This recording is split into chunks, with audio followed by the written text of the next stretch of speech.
On our first lesson on Chapter 5, Hypothesis Testing and Estimation, we are going to look at hypothesis testing for the mean using the Poisson Distribution.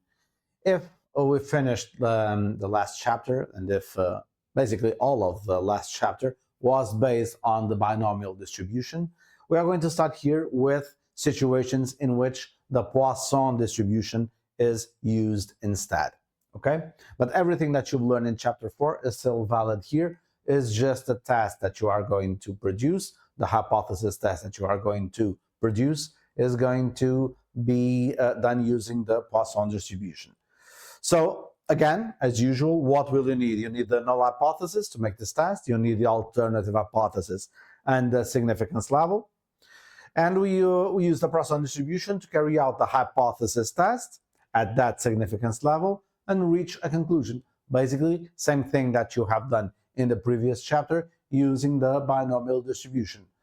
So in which case do you use each one? If X is measuring the number of successes in n trials, as you know, then that's indication that you are going to use the binomial distribution. If instead X, the random variable, is the number of events in a fixed amount of time or space, this is indication that you have to use the Poisson distribution.